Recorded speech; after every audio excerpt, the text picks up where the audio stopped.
접니다. 오늘도 찾아온 개발 입문 5단계.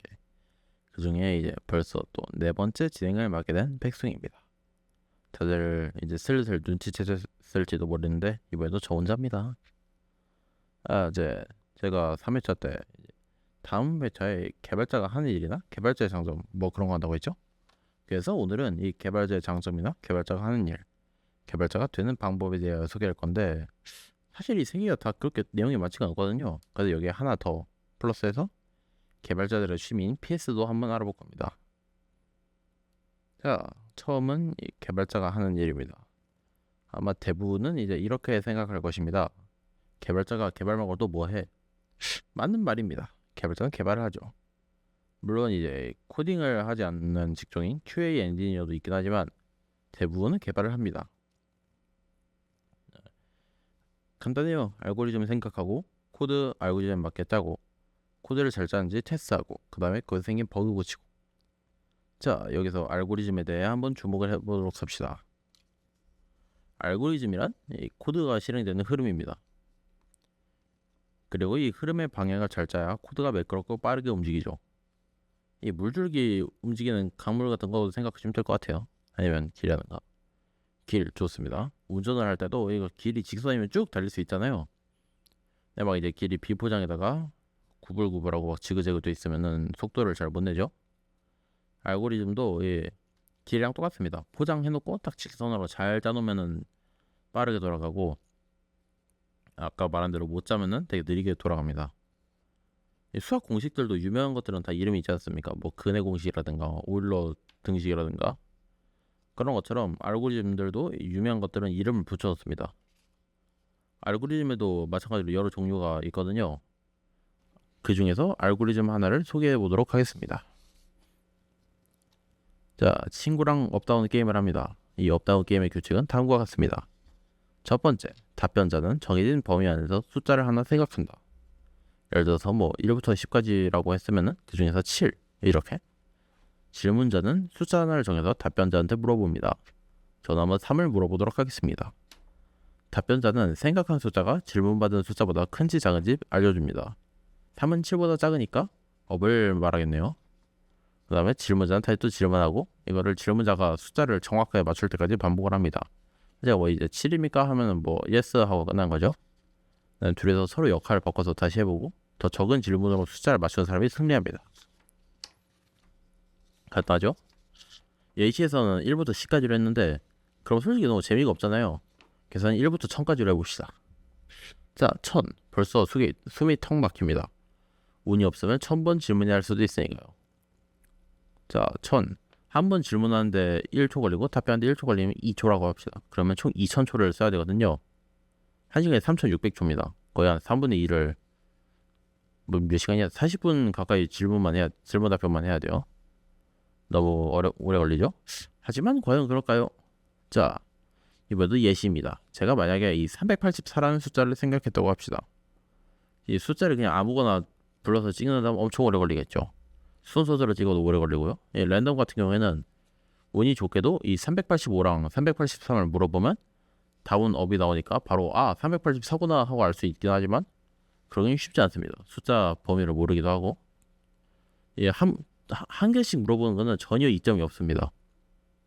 이게 그냥 업다운의 답변에 대한 이점을 살리를 못하기 때문에 이 질문의 방식을 한번 더 효율적으로 바꿔봅시다. 먼저 1부터 1000까지니까 딱 그 둘의 절반인 500을 물어봅니다. 다운 484는 500보다 작죠? 이러면은 이제 앞으로 1에서 500까지로 범위를 확 줄일 수 있습니다. 거의 절반을 줄였죠? 자, 다음은 이제 250을 한번 물어보도록 합시다. 250은 1하고 50 사이에 딱 중간에 있는 수죠? 384는 250보다 큽니다. 업입니다. 이러면 500번 물어볼게 250번으로 줄었습니다. 이 숫자는 251부터 500 사이에 있습니다. 자, 다음은 250과 500의 중간인 475를 물어봅니다. 살짝 부족했는데 업입니다. 이러면은 처음에 1000번 물어볼 게 125번 8배나 줄었습니다. 물론 아직 많이 남아있긴 하지만요. 자, 이번에는 475와 500의 중간을 물어봅니다. 점 5가 나오죠? 소수점은 그냥 올림 처리합시다. 438입니다. 저도 아까 384를 생각했으니까 다운입니다. 375와 438 또 중간을 구해봅니다. 407 다운. 이런 식으로 해서 쭉 가면 숫자를 빠르게 찾을 수 있습니다. 500, 250, 375, 408, 407. 아직 이 목표 숫자인 384를 알아내지는 못했지만 겨우 5번의 질문으로 숫자가 375와 407 사이에 있다는 걸 알아냈습니다. 이제 몇 번만 더 하면 목표 숫자를 찾을 수 있습니다. 그냥 깡으로 32번 물어봐도 되고 아니면 아까처럼 반씩 나눠서 물어봐도 되고. 네, 축하합니다. 우리는 방금 이 이진 탐색 알고리즘을 이용해서 숫자를 찾았습니다. 이진 탐색은 방금처럼 정렬된 배열에서 숫자를 반씩 나눠가며 목표를 찾는 알고리즘입니다. 저희도 아까 범위에서 반 줄이고 그 다음에 숫자가 들어있는 범위에서 또 반 줄이고 그런 식으로 해서 목표에 근접을 했죠. 위에 필터에 사용된 숫자, 그러니까 500이나 250 같은 그런 극단적인 숫자가 아니라면 숫자가 어떤 숫자고 간에 예를 들어서 382는 아니라 192 아니면 뭐 128 이런 거여도 비슷한 횟수로 결과를 얻을 수 있죠. 한 7, 8번 걸릴까요? 10번 넘게 10번 넘게 걸리네요. 그래도 심지어 아까 말한 500이나 250 걔들도 느리게 찾는 게 아니라 더 빨리 찾을 수 있습니다. 필터에 썼으니까요. 이런 알고리즘의 속도, 그러니까 개발 업계에서는 주로 시간 복잡도라고 불리는 친구를 구할 때는 비고 표기법이라는 단위를 사용합니다. 이 친구는 이제 가장 최악의 경우, 그러니까 나올 수 있는 가장 오래되는 경우를 알려주는데 예시를 한번 들어보도록 합시다. 당신이 길을 걷다가 실수로 반대편에서 걸어오던 사람과 부딪혔는데 그 반대편에 오던 사람이 넘어져서 뼈가 부러졌습니다. 당신은 대한민국 헌법상 과실치상죄로 처벌받을 수 있습니다. 물론 이 과실치상죄는 반의사 불벌죄, 그러니까 피해자가 원하지 않으면 처벌하지 않는 거라서 피해자랑 어떻게 잘 합의를 하면은 처벌받지 않을 수도 있는데 이 피해자가 합의를 해줄지도 안 해줄지도 모르니까 일단 변호사랑 상담을 해봐야죠. 이 벌금 계산을 해봐야 되니까요. 자, 변호사에게 질문을 했습니다. 제가 벌금이 얼마나 나올까요? 변호사는 이렇게 답합니다. 벌금은 1,000만 원 안에서 정해질 것입니다. 이럴 수가. 어깨관리 잘못했다고 1,000만 원이나 내야 한다니. 하지만 실제 법률을 보면 과실치상죄의 벌금은 최대 500만 원입니다. 즉 1,000만 원은 고사하고 아무리 많아도 600만 원도 안 나옵니다. 500만 원이 최대죠. 그럼 왜 변호사는 1,000만 원씩이나 불렀을까요? 자, 과실치상죄 벌금이 아무리 많이 나와도 1,000만 원은 절대 안 넘기기 때문입니다. 그럼 그냥 600 불러도 되는 거 아니냐고요? 이거는 그냥 깔끔하게 하기 위해서 예시를 든 1,000만 원입니다. 그리고 이제 이게 바로 비고표기법입니다. 절대로 도달할 일 없거나 혹은 도달해도 이게 가장 오래 걸리는 시간을 말하는 거죠. 그렇다고 이 500만 원까지밖에 안 나온다고 일부러 부딪히면은 고의성 인정돼서 상해죄거든요. 아니면 경우에 따라 폭행치상죄로 넘어갈 수도 있고. 근데 걔네는 벌금이 1,000만 원입니다. 변호사 말이 현실이 되는 거죠. 그러니까 모두들 어깨 관리 잘 하시고 앞에 잘 보시고 이렇게 비고표기법은 모든 경우의 수에서 최고 상한선을 표시하는 표기법입니다. 아까의 업다운 게임으로 돌아가 봅시다. 숫자를 1부터 하나씩 부른다면 상대가 1,000으로 숫자를 정했을 경우 최대 1,000번의 질문이 필요합니다. 1,000부터 시작한다고 하면 1로 정했을 때도 마찬가지로 1,000번이 걸리고요. 이를 비고로 표기하면 5하고 n입니다. 왜 1,000이 아니냐면은 이 비고 표기법에서 상수, 그러니까 뭐 1,000, 500, 250 이런 정해진 숫자 같은 경우에는 다 합쳐서 그냥 n으로 표기합니다. 일반화를 시키는 거죠. 숫자가 1,000까지면 1,000번 반복, 500까지면 500번 반복, n까지면 n번 반복, 그러니까 5n. 반면 이진 탐색은 반씩 나눠가며 찾습니다. 나누기 2를 n번 반복을 하는 거죠. 여기 이 n은 아까 말한 숫자의 범위가 아닐 수도 있습니다. 아까 말했죠. 상수는 그냥 다 합해서 n을 친다고. 아마 이 고등 수학을 배우신 분들이라면 떠오르는 게 하나 있을 겁니다. 바로 로그입니다. 이진 탐색의 시간 복잡도는 5하고 로그 n이 됩니다. 찾으려는 숫자가 어떤 숫자든지 로그 횟수만큼 안에 찾을 수 있기 때문이죠. 로그 n번 만에. 자, 그리고 아까 제가 로그 밑을 안 알려줬죠. 보통 이런 비고표기법에서의 로그는 밑이다 2입니다. 따로 이거 표시를 안 하니까 수학책에서 배우는 상용 로그 그 친구랑 헷갈리지 않게 주의하겠습니다. 지금 보니까 손이 뒤로 가기에 올라가 있는 분들이 계실 텐데 조금만 더 기다려주세요. 수학 이제 이번 코너 아니면 안 합니다. 번외로 이 숫자에 상관없이 정해진 횟수라면 5하고 1로 표기합니다. 이런 거죠. 예를 들어서 n에서 m까지 간격이 1자리인 숫자 목록, 예를 들면 뭐 1, 2, 3, 4, 5, 4, 5, 6, 7, 8. 여기서 세 번째 숫자를 찾습니다. 그럼 그냥 n 플러스 3 하면 됩니다. 1, 2, 3, 4, 5에서 세 번째는 3. 플러스 2네요. 세 번째니까 하나 빼야지. 그 다음에 n이 100에서 1000으로 늘어나도 한 번에 찾을 수 있습니다. 1001, 1002, 1003. 여기서 세 번째는 그냥 플러스 2에서 1003. 이거는 5, 1입니다. 1이라고 해서 무조건 한 번에 찾는 건 아니고 n에 상관없이 횟수가 정해져 있으면 1을 사용합니다. 사실 이 방금처럼 아주 간단한 그런 알고리즘을 제외하면 5, 1은 보기가 힘듭니다.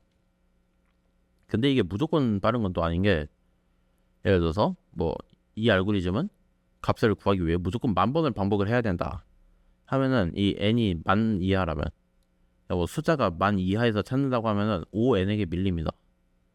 왜냐면은 n이 아무리 커봤자 10,000이라서 동급이거나 아니면 더 낮기 때문이죠. 하지만 이 n이 10,000 이하라고 딱 확정되지 않았을 때는 5, 1이 더 유리할 수도 있습니다. 예, n 같은 경우는 n 20,000만 올라가도 5, 1짜리랑 2배가 차이가 나니까요. 네, 그냥 뭐 경우에 따라 이런 경우도 있다는 거죠. 5n이 5일보다 빠른 경우. 이 밖에도 흔히 나오는 시간 복잡도는 n제곱 또는 n세제곱 아니면 n 로그 n 그런 게 있습니다. 알고리즘을 아주 못 짜면은 이 5하고 n 팩토리얼이나 2의 n제곱 그런 것도 나오긴 하는데요. 이런 건 보통 그 일상적인 상황에서 나오진 않고 일부러 이제 예시를 위해서 의도적으로 느리게 짜는 경우죠. 이제 진짜 수학 끝이에요. 이제 수학 안 나옵니다. 나가지 마세요. 하여튼 어쩌다 보니까 코너 주제가 알고리즘이 되어버렸는데, 사실 개발자가 주로 하는 게 알고리즘을 짜는 거예요. 네. PS는 이 알고리즘 활용 능력을 다루는 일종의 대회인데요. 다만 이 실시간이 아니고 말하자면은 대회라기보다는 게임에서 나오는 타임 어택 그런 느낌입니다. 스피드런 그런 거. 주어진 문제가 있고 그 문제를 해결하는 코드를 짜고 이 코드의 실행 속도를 겨루는 경쟁이라 할 수 있겠습니다. 쓸 수 있는 언어나 코드의 최대 길이가 정해진 문제도 있죠. 이 PS를 잘하면 이후 소개할 코딩 테스트도 잘할 수 있습니다. 이름은 다르지 사실상 똑같은 친구들이거든요. 처음에 얘기했던 QA는 뭐냐고요? 이 QA 사람들은 버그나 편의성 등등 유저의 경험을 확인하는 일종의 테스터입니다. 사실 어찌 보면 가장 중요한 역할을 맡고 있지만 주로 프로젝트 막바지에서 일을 하기도 하고, 단어로만 들으면 그렇게 중요해 보이지가 않죠? 이거 듣고 계신 분들 중에서도 그냥 게임하고 돈 받는 거 아니야? 개꿀이네 하시는 분들도 있을 수 있고요.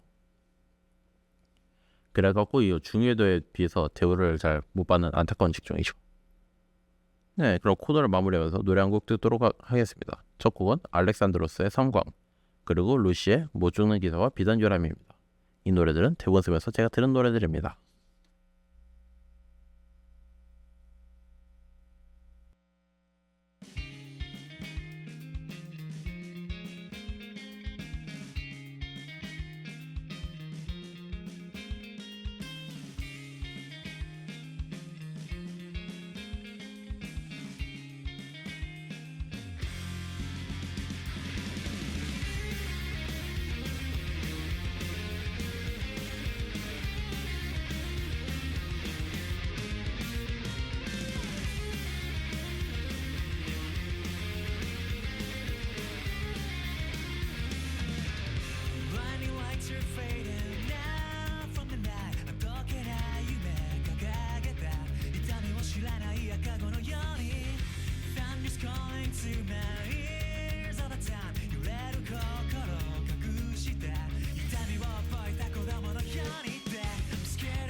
저 달빛이 만든 길을 따라 도대체 얼마나 멀리 지나왔는지 이 길을 끝없이 영원하던 걸 뭐가 됐든 상관없다는 듯 새들은 제 코덕거려 다음이란 의미 없는 소리 산 위를 춤추는 벌 뭘 바르더라도 내려놓는 듯이 내 아래 끌어안은 밤 영원함을 말하는 손을 내게서 떼어놔야만 하는데 그만 가난 모습처럼 난 흑연과 강줄의 괴물이니까 괴로운 발걸음은 너 없어도 되니까 없어야 하니까 이젠가 날 두고 떠나가 너는 빛을 담는 요람이니까 지켜준 건 내가 아닌 너야 내 사랑아 네 파도야 나는 너의 밤을 가렴 무너지는 배움이 떠올라서 머릿속에 지금까지 남아있는 저녁처럼 유심히 걸어가 날 움직이게 해준 마음 변화를 약속하는 눈을 내게서 떼어놔야만 하니까 그만 가난 모습처럼 난 흑연과 강줄의 괴물이니까 괴로운 발걸음은 너 없어도 되니까 없어야 하니까 이젠가 날 두고 떠나가 너는 빛을 담는 요람이니까 지켜준 건 내가 아닌 너야 내 사랑아 내 파도야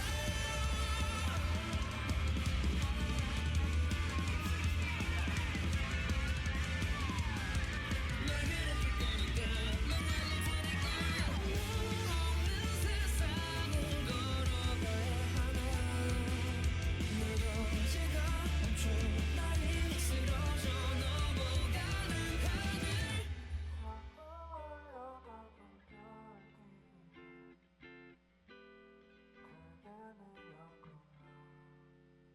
하늘 나의 약속처럼 나는 죽지 않는 너일 테니까 괴로운 그날들에 우리 둘이었으니까 나와 너의 모습들은 다 똑같은 강철의 결합이구나 다른 건 너와 너뿐이야 내 사랑아 내 파도야 다음이란 의미 없는 소리 산 위를 춤추는 벌 뭘 바라더라도 내려놓는 듯이 내가 나와 내 아래 끌어안은 밤 영원함을 말하는 널 놓지 않아 녹이 쓸어 무너져가는 나라도 괜찮은 것 같던 밤을 걸어가자 이 길의 끝 따라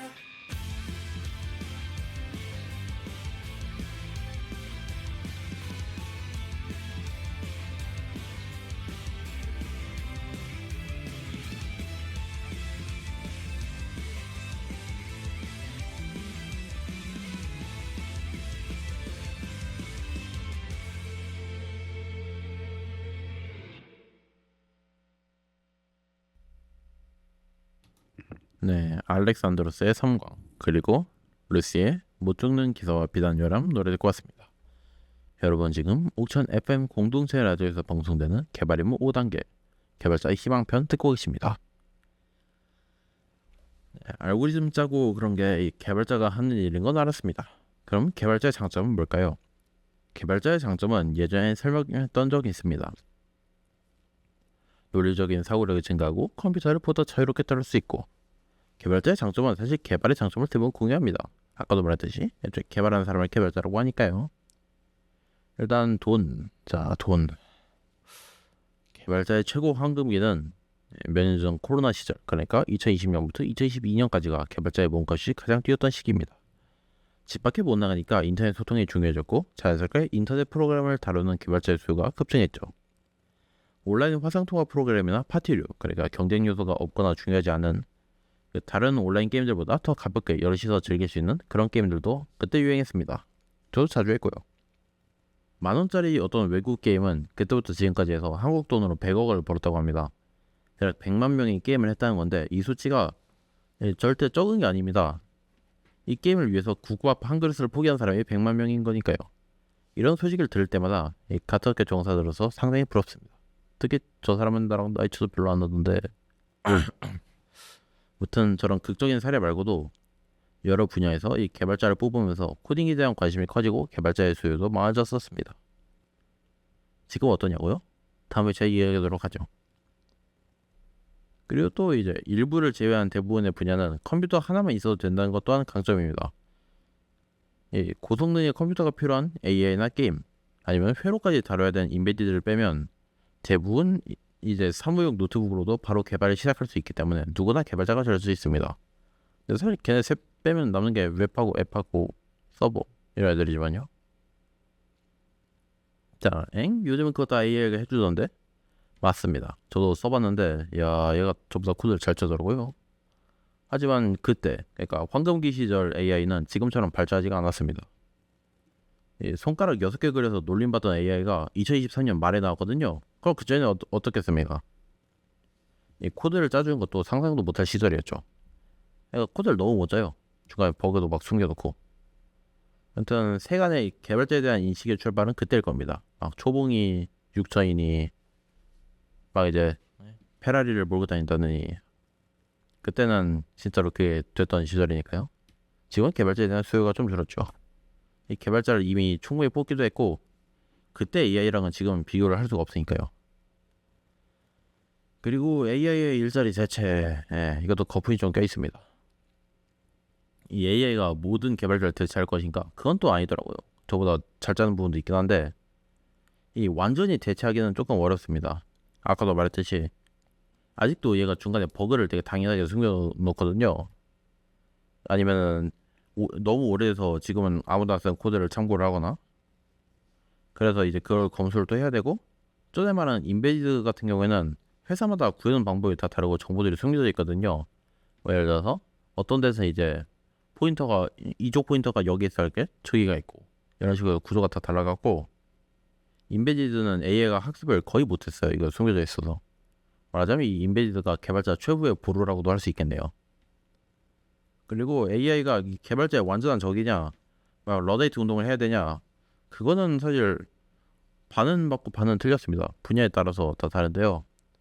제가 이제 지난 코드 중에 처음 코너가 AI였죠. 그때 이제 예시로 사진기와 사실주의 화가들을 설명을 했었고요. 프로그래머랑 AI 느낌도 그런 느낌으로 해서 공존을 하고 있습니다. 오히려 이 간단한 코드는 AI에게 다 떠넘기고 핵심 알고리즘만 직접 짜는 방식으로 효율적인 개발을 할 수도 있고 여러 알고리즘의 속도와 메모리를 비교하며 현재 상황에 가장 좋은 알고리즘을 짜라 할 수도 있죠. 나중에 보기 편하도록 이 함수가 어떤 기능을 하는지 AI에게 주석을 달아달라 하기도 합니다. 저 같은 경우에는 주로 AI에게 변수 이름 지으라고 시키는데요. 일단 변수 이름 임시로 해서 지어놓고 그 다음에 AI에게 이 기능을 하는 변수는 어떤 이름이 좋을까 하고 물어보는 방법이죠. 옛날에 그래서 기능을 다 설명을 해줬어야 하는데 요즘은 직접 파일을 연결시켜서 가능해서 그냥 AI에게 미리 프로젝트 파일을 다 알려주고 변수 이름들 알아서 지어봐 하면 자기 알아서 잘 지어주더라고요. 이거 그뿐만이 아니라 선호하는 장면 스타일 이 변수 이름 지는 방법도 내가 좋아하는 거 미리 설정해두면은 변수 이름 정하느라 막 10분 5분 그렇게 짧아 보이지만 그게 또 변수가 많으니까 되게 오래 걸리거든요 합치면. 근데 그런 게 필요가 없다 보니까 아주 좋아요. 이렇게 해서 이 AI를 이용하는 것을 바이브 코딩이라고 부르거든요. 대단해 보이긴 한데 뭐 다른 의미 없고 그냥 AI랑 같이 AI 써서 개발한다 이걸 바이브 코딩이라 부르는 겁니다. 사실 요즘엔 거의 대부분의 개발자들이 바이브 코딩을 한 번이라도 해본 적이 있다고 합니다. 예, 코딩 배우면서도 바이브 코딩으로 배우기도 하고 아니면 실무에서도 아까 말했던 방법들로 바이브 코딩 쓰기도 하고. 자, 여기서 잠깐 지금 이제 코너 속의 코너 하우 유머집을 한번 다뤄볼까 합니다. 좀 뜬금없긴 한데 이거 그냥 개발자 장점 얘기하다 보니까 갑자기 생각이 나서요. 가끔 SNS에 보면 개발자 유머라고 해서 여러 게시물들이 올라옵니다. 근데 일부는 사실과 조금 다른 게 있어갖고 이것을 잠깐 알아볼까 합니다. 첫 번째, 개발자는 이 사과 제품을 써야 한다? 사과 제품 중에 이제 설치하는 모델도 있고 들고 다니는 모델도 있는데 그 친구들 같은 경우는 예술 쪽 종사자들 분들이 더 많이 씁니다. 전에 말했던 스위프트 개발자나 아니면은 크로스 플랫폼 개발자 중에 사과 쪽 출시를 생각하는 개발자가 아니면 굳이 쓸 이유가 없죠. 그나마 이 사과 제품은 디자인이 이쁜 거. 오히려 저같이 게임 쪽 같은 경우는 사과책을 쓰기가 힘듭니다. 컴퓨터 게임을 하는 사람들의 대부분은 창원 OS를 쓰거든요. 사고로 개발을 하면은 이거 변환 과정을 또 해줘야 돼서 귀찮습니다. 두 번째, 타자를 열심히 치고 있으면 딴짓을 하는 중이고 턱 깨고 고민하고 있으면 코딩 중이다. 모든 개발자가 다 그런 건 아니거든요. 일단 저는 그래요. 반박을 못하겠네 이거. 자, 개발은 이게 왜 됨이랑 이게 안 되면 연속이다. 다 저런 건 아닌데 마찬가지로. 근데 저는 개발하면서 80%는 저러더라고요. 아니 이게 왜 안 돼 하고 고민하다가 아주 사소한 부분에서 에러를 찾는 경우도 있고. 보통 이게 왜 안 됨이 더 많긴 한데 전자가 터지면은 그것도 딱히 좋은 건 아니에요. 내가 짠 코드를 내가 이해를 못했다는 거라서 나중에 코드 뜯어 고칠 때 상당히 골치가 아픕니다. 이건 이제 다다음에 설명할 거랑 연관이 되기도 하고요. 자, 회사에서 금지. 이 회사는 잘 모르겠고 제가 이제 비슷한 상황은 많이 겪어봤는데요. 개발하다 보면은 다른 개발자분들과 온라인에서 각자 자기 프로젝트 개발하는 모가코, 그러니까 프로세면 모여서 각자 코딩이라는 문화를 즐기곤 합니다. 주로 화면 공유 같은 거 해서 서로서로 자기 화면 공유하면서 감시도 조금 하고 자기 코드 공유도 하고 하는 건데 이때 여기서 누군가가 하는 순간 거기는 모두의 집중이 깨지고 그 사람들의 커서는 이 한 사람의 화면으로 향합니다. 대부분이 집단지성으로 버그를 잡는 경우가 많거든요. 근데 못 고치면은 신나게 놀립니다. 가서 이것도 못한대요. 이 회사와의 차이점은 회사에서는 못 놀려요. 그 한 사람을. 저 사람이 큰일 나면 너도 같이 큰일 나니까요. 같은 부서면. 다음, 일단 돌아가면 건들지 말라. 이쪽 분야에서 유명한 그림이 하나 있죠. 비둘기가 있습니다. 그냥 날아가야 되는데 날개로 안 날고 머리 돌려서 헬리콥터처럼 나는 그림이 하나 있거든요. 저렇게 되면 이 당장에 고민 넘기는데 나중에 고객분이 비둘기 머리에 25별 조준경 같은 거 달아주세요 하면은 야근을 해야 됩니다.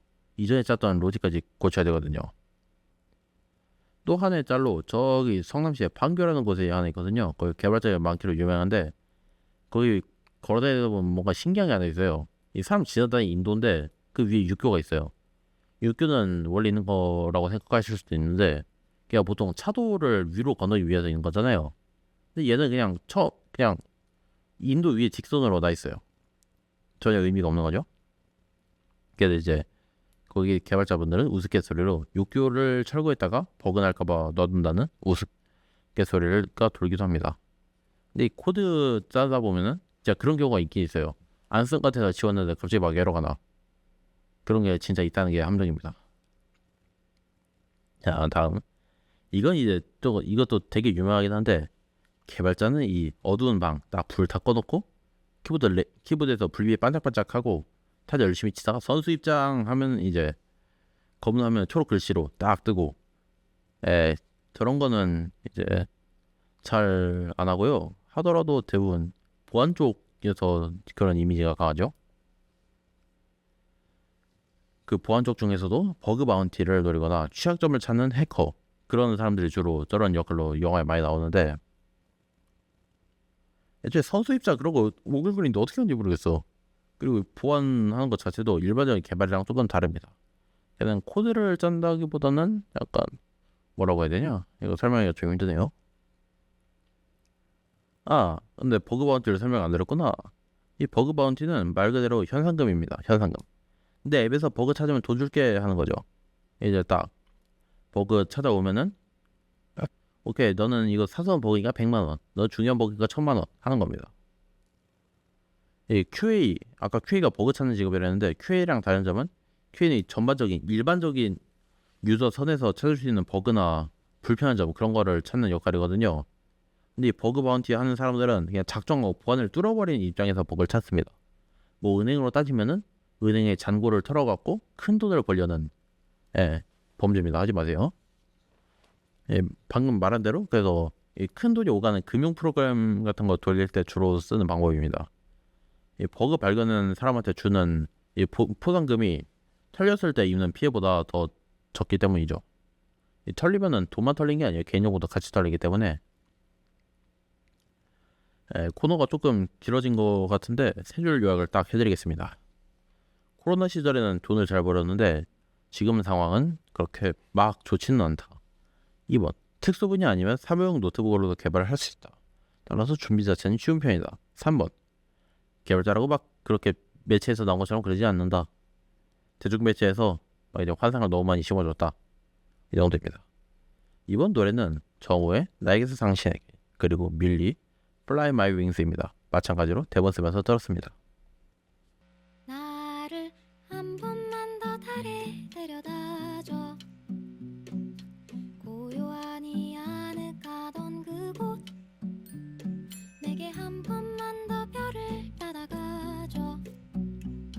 너의 영원한 체온으로 안아줘. 아픈 것은 아픈 대로, 예쁜 것은 예쁜 대로. 이제 모두 충분해서 멀리 멀리 떠나는 거지. 우와, 나는 구름의 강으로 가느니. 우와, 못한 말은 햇살에 띄워주세요.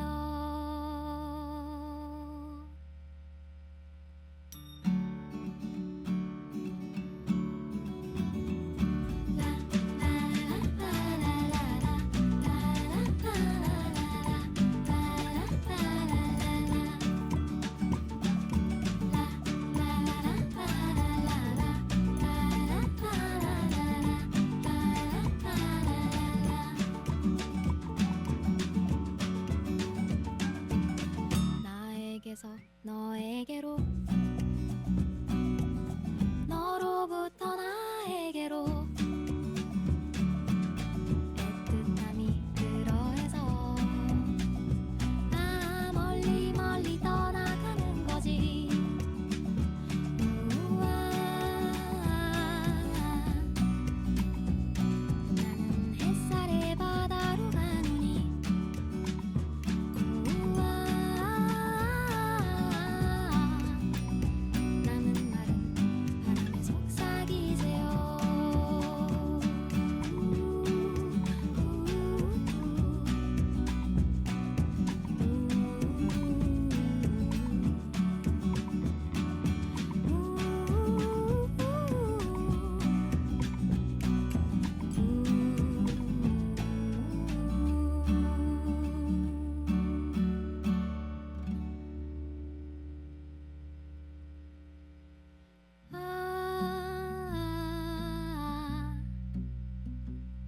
나는 햇살의 바다로 가노니.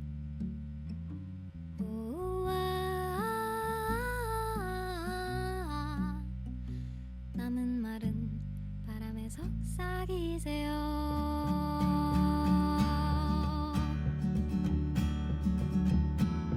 와, 나의 그리울 날들 이젠 여기 두고 가네. 한 사람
멈춰둬서 I watched as you rolled it over.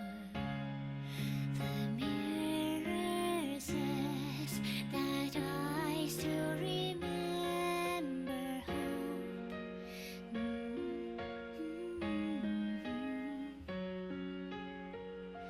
You're doing what you love.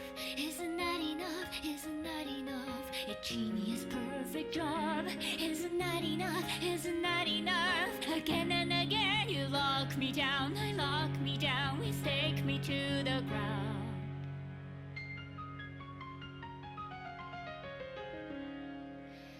This all gave me warmth.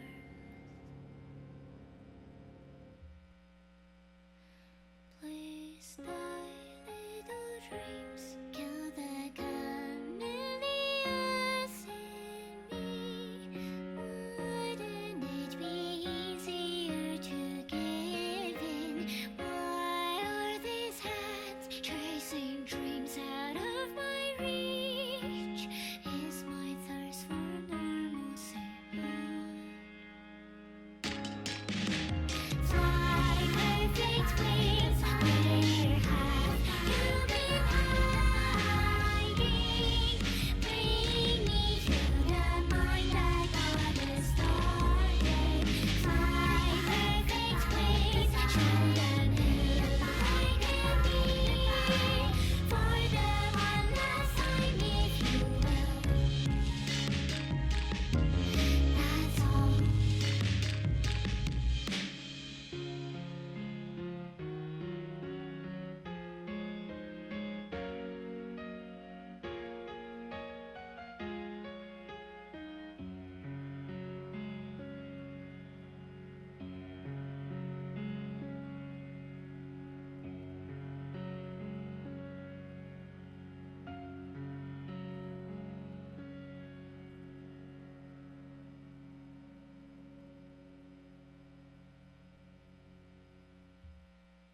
네, 정우의 나에게서 당신에게 밀리 Fly My Wings 노래 듣고 왔습니다.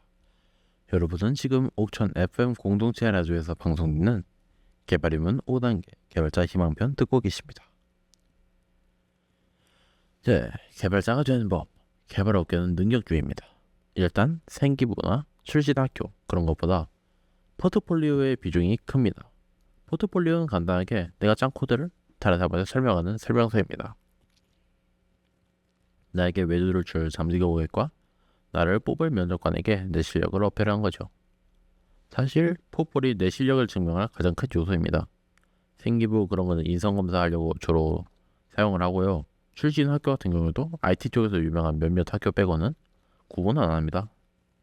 대기업에서는 이 코딩 테스트란 걸 하기도 하는데요.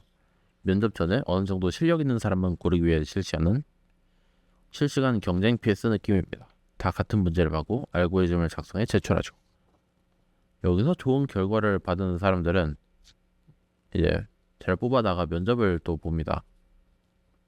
이 취업 말고 프리랜서를 하면 어떤가 하는데 프리랜서도 포트폴리오는 중요합니다. 향후 그랬듯이 고객이 내 실력을 보고 나서 나한테 외주를 줄지 말지 결정하는 거니까요. 자, 그럼 포트폴리오는 어떻게 채울까요? 그냥 프로젝트를 하면서 자기가 짠 코드 같은 걸 넣고 그걸 설명하면 됩니다. 이 서버 개발자나 그런 사람들은 코드 구조 같은 것도 추가로 넣어놓고요. 예를 들어서 이제 이 기능 같은 경우는 이 알고리즘을 썼는데 그 알고리즘을 쓴 이유는 하고 설명하면 됩니다. 참 쉽죠? 이 프로젝트를 혼자서 하긴 참 힘듭니다. 예, 혼자서 QA나 서버 개발자 이런 분들은 혼자서 하는 게 거의 불가능에 가깝고요. 이 웹 개발자 이런 사람들도 대부분 팀원들이 있어야죠. 특히 한국에서는 최대한 포폴을 빠르게 치워서 더 빠르게 취업을 해야 되기 때문에 더더욱이요. 그래서 팀으로 진행하죠. 여기서 이 딜레마에 빠질 수가 있는데요. 팀으로 진행하려면 팀원을 모아야 합니다. 팀원을 모으려면 동료 모집의 근거, 그러니까 나랑 프로젝트를 하면 좋은 이유 그런 게 필요하고 그걸 증명하는 게 포트폴리오입니다. 이 포트폴리오를 만들려면 포트폴리오가 필요한 기현상이 발생하죠. 그래서 자기 혼자서도 할 수 있는 계산기나 이제 투두리스트 같은 걸로 포트폴리오를 시작하는데 여기 독학의 경우에는 이렇게 주로합니다. 이거 처음 채워놓으면 그 다음엔 쉬워요. 이거 하면서 점점 더 규모 있는 프로젝트를 만들면 되니까. 자, 혼자서 한 거 말고 다른 경우가 있습니다. 국비지원이나 부트캠프라는 게 있는데요. 주로 이 광고로 N개월 안에 개발자 취업 가능 이렇게 하면서 홍보를 하는 학원입니다. 예. 그런 학원에서 배울 경우에는 주로 마지막에 자유 프로젝트를 만들거나 아니면 배운 거 이용해서 프로젝트를 만들어봐 하고 시키는데요. 그리고 이 학원 동기들이랑 같이 배우면서 이 각각 개개인의 실력을 어느 정도 가늠할 수 있기 때문에 실력이 좀 된다 하면은 실력을 증명하기가 조금 더 쉬워지죠. 근데 이게 단점은 역시 다음 회차에 말하도록 하겠습니다. 지금은 포트폴리오 쌓는 방법에 조금 집중을 하고요. 여튼 이렇게 하면 제대로 된 학원에 갔을 경우에 괜찮은 포트폴리오를 만들 수 있습니다. 그리고 우리가 예를 들어서 뭐 지식을 습득하려면 어디서 배우죠? 1번 학교나 학원, 과외에서의 수업. 2번 인터넷. 그리고 3번 책. 네, 코딩도 똑같습니다. 코딩 책이 있어요. 네, 코딩 책 좋습니다. 종이로 배우는 게 편한 분들은 코딩 책 사서 배울 수도 있죠. 저도 그랬고요. 근데 이 서점에 있는 대부분의 코딩 책들은 기초적인 것만 가르쳐줍니다. 분량이 엄청 두꺼운 책들이란 모르겠는데 대부분은 그렇게 막 딥하게는 안 알려줘요. 책에서 나온 내용들이 인터넷 찾아보면은 대부분 이거 무료로 확인을 할 수가 있습니다. 가독성 그런 거는 떠나서 순수 배우기만 하려면은 인터넷이 훨씬 싸겠죠. 심지어 책에 있는 내용들 중에 언어의 구조가 바뀌면서 지금 못 쓰거나 안 쓴 내용들도 많습니다. 주로 이 하이레벨 언어를 쓰는 경향이 큽니다. 하이레벨의 뜻은 지난번에 설명했었죠. 컴퓨터랑 조금 멀리 떨어져 있는 언어. 하이레벨 언어는 업데이트를 많이 하기 때문에 구조가 자주 바뀌어요. 교육 과정이 바뀌면 아예 단원들도 바뀌어갖고 이 단기 실력 향상용 문제집을 못 푸는 것과 비슷하죠. 대신 로우 레벨 쪽은 잘 안 바뀌어서 10년 전 책이 아직도 현역의 경우들도 있습니다. 그 예시로 이제 OS 배울 때 아주 유명한 책 중에 공룡책이라고 하나 있거든요. 그 표지에 공룡 그려져 있어서 공룡책인데 이게 초반이 1983년에 나왔습니다. 거의 40년이 넘었네요. 이게 40년의 시간 동안 지금 10권까지 개정이 됐지만 초판과 비교해봤을 때 내용이 막 그렇게 다이나믹하게 달라지진 않았습니다. 그러니까 만약에 컴퓨터보다 가까운 분야를 한다, 뭐 인베디드 개발자를 한다든가 OS 개발, 그러면은 이 책을 사는 것도 괜찮은 선택인데 하지만 최신 언어들을 사용하실 생각이라면은 인터넷이나 아니면 학원 그런 거를 권장드립니다. 저 같은 경우에도 이 게임 개발을 하려고 엔진 사용법이나 언어 문법이 담긴 여러 책들을 샀거든요. 아직까지 가장 쓸모 있는 게 코드가 적인 책이 아니라 수학책입니다. 네, 그럼 슬슬 노래 듣고 마무리하도록 하겠습니다. 이번 코너는 조금 짧았네요. 자, 노래는 카더가든의 나무 그리고 잔나비의 주저하는 여인들을 위해입니다. 이유는 뭐 아시죠?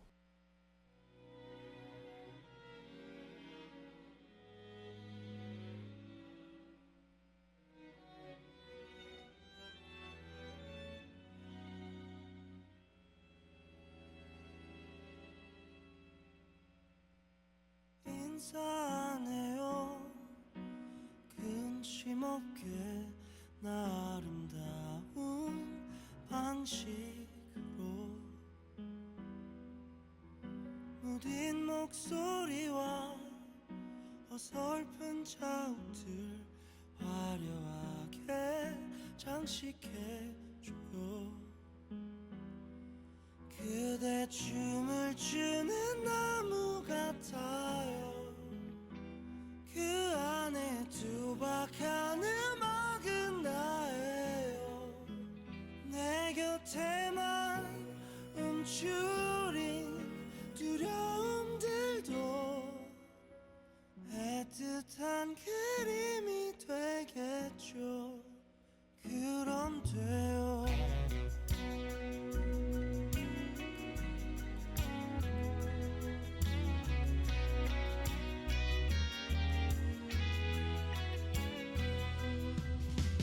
웃어줄래요.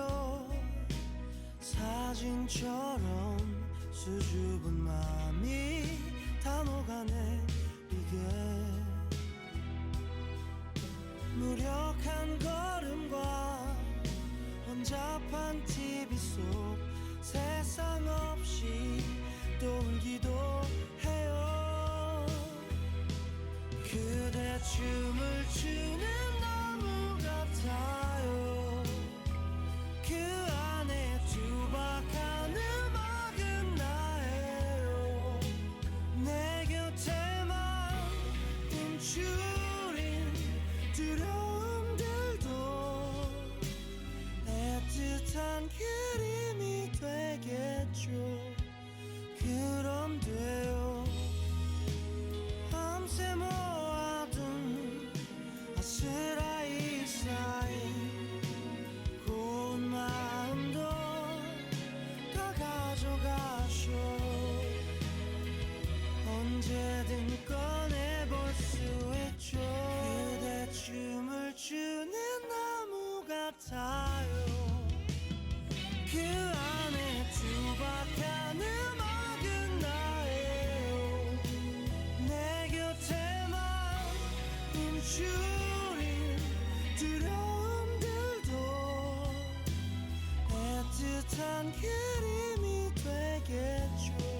그렇게 쉬운 맘이야.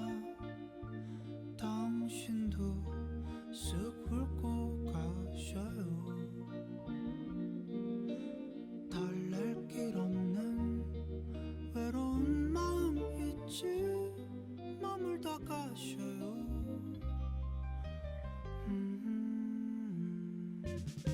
내게 긴 여운을 남겨줘요. 사랑을 해줘요. 할 수 있다면, 그럴 수만 있다면 새하얀 빛으로 그댈 비춰줄까요? 그러다 밤이 찾아오면 우리 둘만의 비밀을 새겨요.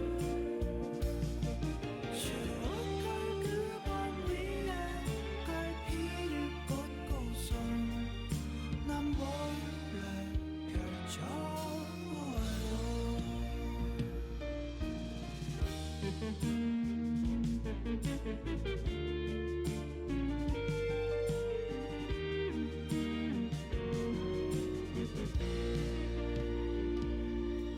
나의 자라나는 마음을 못 본 채 꺾어버릴 순 없네. 미련 남길 바엔 그리워 아픈 게 나. 서둘러 안겨본 그 품은 따스할 테니. 그러다 밤이 찾아오면 우리 둘만의 비밀을 새겨요. 추억할 그 밤 위에 갈피를 꽂고선 난 몰래 펼쳐보아요. 언젠가 또 그날이 온대도 우리 서둘러 뒤돌지 말아요. 마주보던 그대로 뒷걸음치면서 서로의 안녕을 보아요.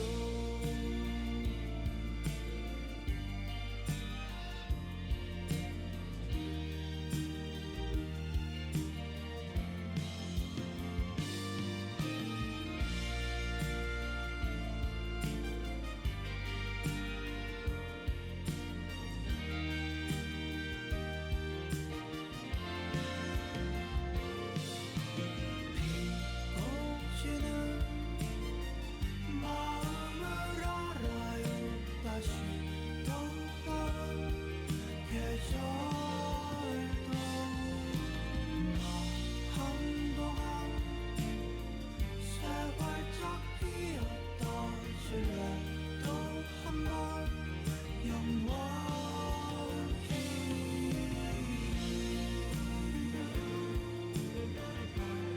그럼에도 내 사랑은 또 같은 꿈을 꾸고.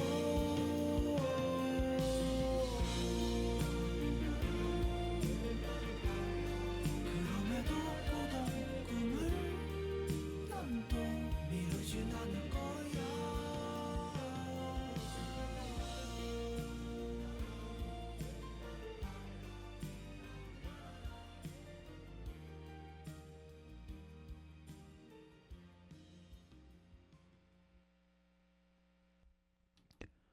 네, 카더가든의 나무 그리고 잔나비의 주저하는 여인들을 위해 노래 듣고 왔습니다. 여러분들은 지금 옥천 FM 공동체 라디오에서 방송되는 개발임은 5단계 개발자 희망편 듣고 계십니다. 네, 개발임은 5단계 벌써 4회차가 끝나고 마지막 회차를 향해 달려가고 있군요. 다음 회차에서는 개발자의 빨간 약, 그러니까 현실을 알아볼까 합니다. 현실이랑 단점 그런 거요. 오늘 이제 개발자의 단점은 딱히 설명을 안 드렸는데요. 개발자들과 개발자의 고충이 다 있고 이제 사람들이 생각하는 인식과 다른 부분이 좀 있습니다. 다음 회차에서는 이제 개발자의 단점, 미래에 대한 의견, 그리고 번외로 제 프로젝트 진행 순서를 소개할까 합니다. 마지막 건 기대하지 마세요. 기대 비례 실망도 커집니다. 그러면 다음에 만나는 날을 기다리며 지금까지 진행자 백승이었습니다. 감사합니다.